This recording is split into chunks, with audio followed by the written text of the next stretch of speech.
আসসালামু আলাইকুম রহমতুল্লাহ।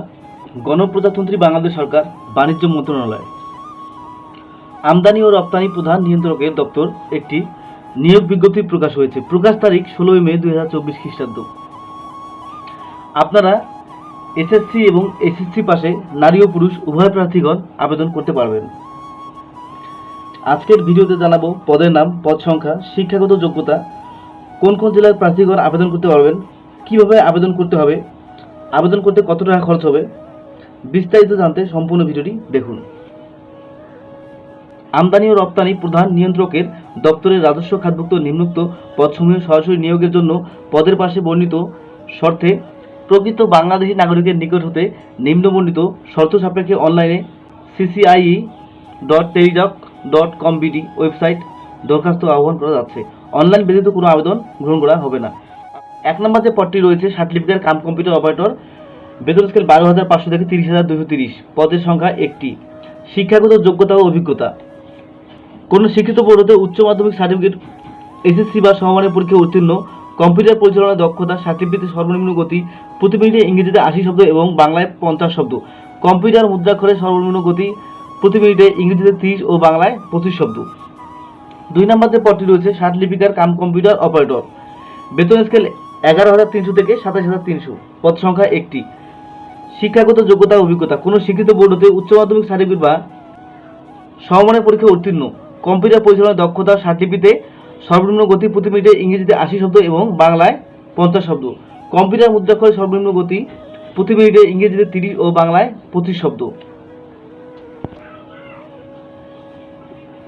1 নং ও 2 নং পদে যে সকল জেলার প্রার্থীগণ আবেদন করতে পারবেন: ঢাকা, গাজীপুর, নারায়ণগঞ্জ, ফরিদপুর, কিশোরগঞ্জ, টাঙ্গাইল, ময়মনসিংহ, জামালপুর, নেত্রকোনা, চট্টগ্রাম, বান্দরবান, কক্সবাজার, ব্রাহ্মণবাড়িয়া, চাঁদপুর, কুমিল্লা, ফেনী, নোয়াখালী, রাঙ্গামাটি, রাজশাহী, পাবনা, সিরাজগঞ্জ, নওগাঁ, নাটোর, চাঁপাইনবাবগঞ্জ, বগুড়া, রংপুর, দিনাজপুর, লালমনিরহাট, নীলফামারী, খুলনা, যশোর, মাগুরা, কুষ্টিয়া, মেহেরপুর, ঝালকাঠি, পিরোজপুর, বরগুনা, সিলেট, মৌলভীবাজার, সুনামগঞ্জ, হবিগঞ্জ।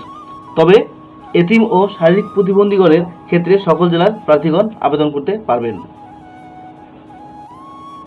3 নম্বর যে পদটি রয়েছে 60 মুদ্রাক্ষরিক কাম কম্পিউটার অপারেটর, বেতন স্কেল 11,000 থেকে 26,590, পদ সংখ্যা 4টি। শিক্ষাগত যোগ্যতা ও অভিজ্ঞতা, কোনো শিক্ষিত বোর্ড হতে উচ্চ মাধ্যমিক সার্টিফিকেট বা সমমানের পরীক্ষায় উত্তীর্ণ, কম্পিউটার পরিচালনার দক্ষতা, সার্টিফিকেটের সর্বনিম্ন গতি প্রতি মিনিটে ইংরেজিতে 70 শব্দ এবং বাংলায় 45 শব্দ, কম্পিউটার মুদ্রাক্ষরের সর্বনিম্ন গতি প্রতি মিনিটে ইংরেজিতে 30 ও বাংলায় 25 শব্দ। 4 নম্বর যে পদটি রয়েছে উচ্চমান সহকারী, বেতন স্কেল 10,200 থেকে 24,680, পদ সংখ্যা 6টি। শিক্ষাগত যোগ্যতা ও অভিজ্ঞতা, কোনো শিক্ষিত বোর্ড হতে উচ্চ মাধ্যমিক সার্টিফিকেট বা সমমানের পরীক্ষায় উত্তীর্ণ, কম্পিউটার পরিচালনায় দক্ষতা। 5 নম্বর যে পদটি রয়েছে অফিস সহকারী কাম কম্পিউটার মুদ্রাক্ষরিক, বেতন স্কেল 9,300 থেকে 22,490, পদ সংখ্যা 21টি। শিক্ষাগত যোগ্যতা অভিজ্ঞতা, কোনো শিক্ষিত বোর্ড হতে দ্বিতীয় বিভাগ বা সমমানের সিজিপিএ তে উচ্চ মাধ্যমিক সার্টিফিকেট বা সমমানের পরীক্ষায় উত্তীর্ণ, কম্পিউটার পরিচালনায় দক্ষতা, কম্পিউটার মুদ্রাক্ষরের সর্বনিম্ন গতি প্রতি মিনিটে ইংরেজিতে 20 এবং বাংলায় 20 শব্দ। 3 নং থেকে 5 নং পদে যে সকল জেলার প্রার্থীগণ আবেদন করতে পারবেন: ঢাকা, গাজীপুর, নারায়ণগঞ্জ, ফরিদপুর, কিশোরগঞ্জ, টাঙ্গাইল, ময়মনসিংহ, জামালপুর, নেত্রকোনা, চট্টগ্রাম, বান্দরবান, কক্সবাজার, ব্রাহ্মণবাড়িয়া, চাঁদপুর, কুমিল্লা, ফেনী, নোয়াখালী, রাঙ্গামাটি, রাজশাহী, পাবনা, সিরাজগঞ্জ, নওগাঁ, নাটোর, চাঁপাইনবাবগঞ্জ, বগুড়া, রংপুর, দিনাজপুর, লালমনিরহাট, নীলফামারী, খুলনা, যশোর, মাগুরা, কুষ্টিয়া, মেহেরপুর, ঝালকাঠি, পিরোজপুর, বরগুনা, সিলেট, মৌলভীবাজার, সুনামগঞ্জ, হবিগঞ্জ। তবে এতিম ও শারীরিক প্রতিবন্ধীগণের ক্ষেত্রে সকল জেলার প্রার্থীগণ আবেদন করতে পারবেন। 6 নম্বর যে পদটি রয়েছে অফিস সহায়ক, বেতন স্কেল 8,250 থেকে 20,010, পদ সংখ্যা 41টি। শিক্ষাগত যোগ্যতা অভিজ্ঞতা, কোনো শিক্ষিত বোর্ড হতে দ্বিতীয় বিভাগ বা সমমানের সিজিপিএতে এসএসসি বা সমমানের পরীক্ষায় উত্তীর্ণ। 6 নম্বর পদে যে সকল জেলার প্রার্থীগণ আবেদন করতে পারবেন: ঢাকা, গাজীপুর, মুন্সিগঞ্জ, ফরিদপুর, মাদারীপুর, শহীদপুর, কিশোরগঞ্জ, টাঙ্গাইল, ময়মনসিংহ, শেরপুর, চট্টগ্রাম, বান্দরবান, কক্সবাজার, ব্রাহ্মণবাড়িয়া, কুমিল্লা, খাগড়াছড়ি, ফেনী, লক্ষ্মীপুর, রাঙ্গামাটি, জয়পুরহাট, নাটোর, বগুড়া, দিনাজপুর, মাগুরা, নড়াইল, চুয়াডাঙ্গা, মেহেরপুর, বরিশাল, ভোলা, ঝালকাঠি, পিরোজপুর, পটুয়াখালী, সিলেট, মৌলভীবাজার, সুনামগঞ্জ, হবিগঞ্জ। তবে এতিম ও শারীরিক প্রতিবন্ধীগণের ক্ষেত্রে সকল জেলার প্রার্থীগণ আবেদন করতে পারবেন। আবেদন ফর্ম পূরণ এবং পরীক্ষা ফি অংশগ্রহণের ক্ষেত্রে অবশ্যই নিম্নবর্ণিত শর্তাবলী অনুসরণ করতে হবে।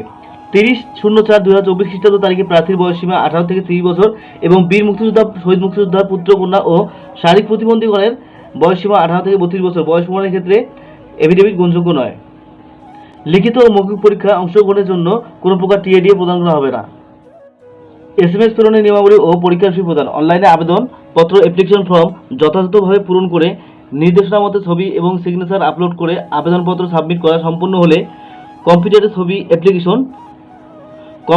সহ অ্যাপ্লিকেশন প্রিভিউ দেখা যাবে। আবেদনপত্র সাবমিট করা সম্পূর্ণ প্রার্থী একটি ইউজার আইডি, ছবি এবং স্বাক্ষরযুক্ত একটি অ্যাপ্লিকেন্স কপি পাবেন। যদি অ্যাপ্লিকেন্স কপিতে কোনো তথ্য ভুল থাকে বা অস্পষ্ট, ছবি সম্পূর্ণ কালো, সম্পূর্ণ সাদা খোলা বা ছবি স্বাক্ষর সঠিক না থাকে তাহলে পুনরায় আবেদন করতে পারবেন। তবে আবেদন ফি জমাদানের পরে আর কোনো পরিবর্তন গ্রহণযোগ্য নয়। বিধায় আবেদন ফি জমাদানের পূর্বে প্রার্থী অবশ্যই উক্ত অ্যাপ্লিকেন্স কপিতে তার সাম্প্রতিক তোলা রঙিন ছবি,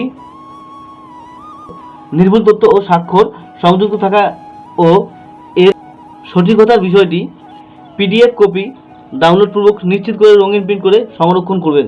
উক্ত অ্যাপ্লিকেন্স কপি প্রার্থী প্রিন্ট অথবা ডাউনলোড করে সংরক্ষণ করবেন। অ্যাপ্লিকেন্স কপিতে একটি ইউজার আইডি নম্বর দেওয়া থাকবে এবং ইউজার আইডি নম্বর ব্যবহার করে প্রার্থী নিম্নোক্ত পদ্ধতিতে যে কোনো টেলিটক প্রিপেড মোবাইল নম্বরের মাধ্যমে 2টি এসএমএস করে 1 নং 2 নং ক্রমিকের জন্য পরীক্ষার ফি বাবদ 300 টাকা ও টেলিটক এর সার্ভিস চার্জ 35 টাকা সহ মোট 335 টাকা, 3 থেকে 5 নং ক্রমিকের জন্য পরীক্ষার ফি বাবদ 200 টাকা ও টেলিটক এর সার্ভিস চার্জ 23 টাকা সহ মোট 223 টাকা এবং 6 নং ক্রমিকের জন্য পরীক্ষার ফি বাবদ 100 টাকা ও টেলিটক এর সার্ভিস চার্জ 12 টাকা সহ মোট 112 টাকা 72 ঘন্টার মধ্যে জমা দিবেন।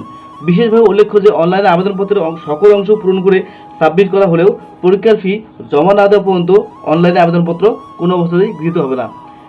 এখানে প্রথম এসএমএস, দ্বিতীয় এসএমএসের নিয়ম দেওয়া আছে, আপনারা এই নিয়ম ফলো করে টাকা জমা দিবেন। আবেদন পূরণ সংক্রান্ত শর্তাবলী। পরীক্ষায় অংশগ্রহণ ইচ্ছুক প্রার্থীগণ ccie.teletalk.com.bd ওয়েবসাইটে আবেদনপত্র পূরণ করবেন। আবেদনের সময়সীমা নিম্নরূপ। অনলাইনে আবেদনপত্র পূরণ ও পরীক্ষার ফি জমাদান শুরুর তারিখ ও সময় 20/5/2024 সকাল 10টা থেকে। অনলাইনে আবেদনপত্র জমাদানের শেষ তারিখ ও সময় 10/6/2024 বিকেল 5টা। আপনারা যারা আবেদন করবেন তারা অবশ্যই 20/5/24 থেকে 10/6/2024 বিকেল 5 ঘটিকার মধ্যেই আবেদন সম্পূর্ণ করবেন। ধন্যবাদ সবাইকে।